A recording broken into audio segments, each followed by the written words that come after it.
Hey guys, I hope you're safe and doing awesome in your life. Today I managed to solve two problems of Code Forces round 726 division 2. I could have solved some more problems but my speed was a bit slow, so I just managed to solve these two problems A and B. And I'm going to discuss the editorial of both these two problems A and B. This is problem number A, arithmetic array. So let me just make you understand the problem statement, what it is saying. So you're given an array of length k, and that array will be considered as good array if the arithmetic mean of that array is coming out as 1. That's what written here. An array p of length k is called good if its arithmetic mean is equal to 1. If you just sum up all these elements and you divide the number of elements present in the array, then if the resultant of this expression is coming out as 1, you can say that your array is good. Note that the value b1 plus b2 up to bk divided by k is not rounded up or down. This value is not rounded up or rounded down. It is exactly what it is coming out from this expression. For example, if you see this array 1, 1, 1, 2, this array has arithmetic mean of 1.25, which is not equal to 1. So they are taking the exact value 1.25, which is coming on finding the arithmetic mean of this array. Now, you're given an integer array of length n. In an operation, you can append a non-negative integer to the end of the array. In one operation, you have the power to append random positive integer to the end of the array so that your array becomes good. If your array is not good, then only you can append a non-negative integer to the end of the array. Now, what is the minimum number of operations required to make the array good? How many minimum number of operations you can apply so that your array becomes good if that array is not good? That's what you have to tell in this problem.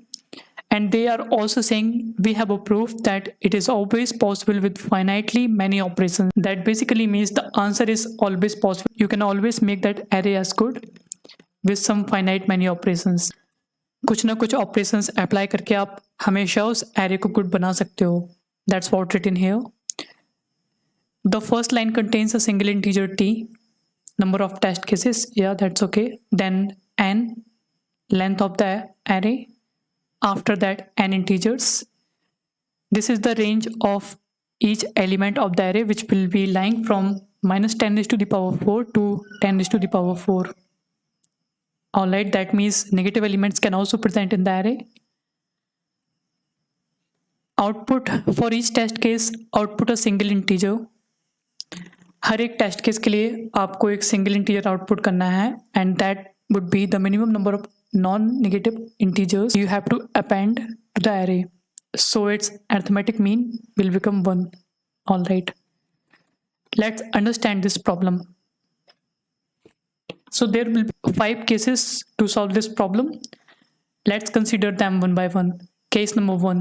Let's say this is your array which is given to you. These are the elements of the array. If you find the sum of all these elements present in the array and you store the sum in some variable, if that sum is equal n, then you do not need to apply any kind of operation. Your minimum number of operations will be 0, means steps equals to 0.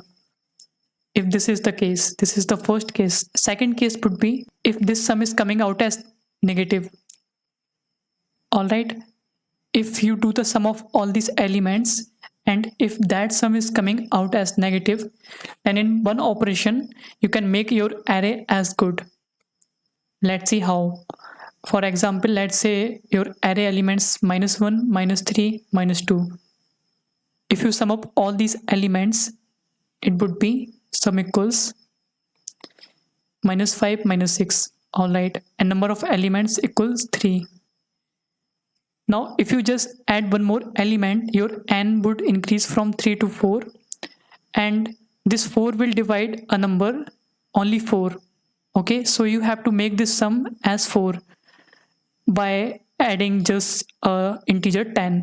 You will append an integer 10, so this sum will become 4. -6 plus 10 equals 4. Now this 4 will be divisible by this n, which is 4. Therefore, it's always possible to make this array as good if the sum of all these elements present in the array is coming out as negative. Third case would be if your sum is positive and your sum is less than n. if this is the case, if you find the sum of all the elements and it is coming out as positive sum, but that sum is less than n, and in that condition, you can make that array as good by just simply applying one operation. Let's see how. Let's say your array elements are 1, 1, 0, 2, and your n is 4. Let's say this is minus 2. If you find the sum of all these elements, that would be 2 minus 2, 0. Okay. Now, if you increase your n by 1, your n would increase from 4 to 5. Now you have to make this sum equal to this n, 5. Okay. So you just simply append one element, which is 5, 0 plus 5. And if you divide it by 5, it would give you 1. Okay. So it's always possible to make this array as good if the sum is positive but it is less than n in by just applying one operation. So minimum steps would be 1 in both of these two cases. Case 4, if your sum is greater than n, that means sum is positive but it is greater than n. Okay, in that condition you will simply append number of zeros to the end of the array. Let's see how what I am saying. Let's say your array is 1, 2, 3, 110 and your n is 4. If you find the sum of all these elements, it will come out as 356 116. Alright, your n is 4. Now you have to make this n equal to this sum.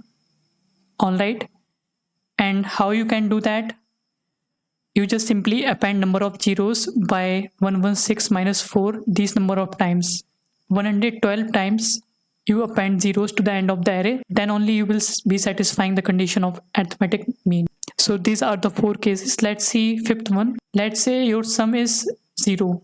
Your sum is equal 0. This is my fifth case.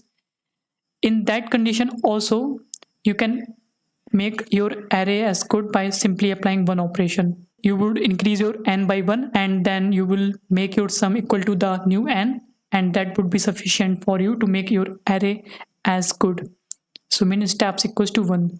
So these are some 5 cases which you need to consider while solving this problem. Let me show you my code. I'm taking t test cases as input. After that, I'm calling this solve function. Here I'm receiving n and I'm finding the sum of all the elements present in the array. I'm storing that sum in this sum variable. After that, I'm initializing this minimum steps with 0. And here I am applying all those conditions which we have just discussed. So this is the first condition. If sum is less than equals to 0, that means if your sum is 0 or if your sum is negative, or if your sum is positive but that sum is less than n, and minimum number of steps would be 1. Else if your sum is positive but that sum is greater than n, then simply you will be adding number of zeros these number of times, sum minus n number of times you will be applying operations. Or if your sum is equal n, min steps equals to 0. In the end, I'm just printing the min steps. Yeah, so that's it for this problem.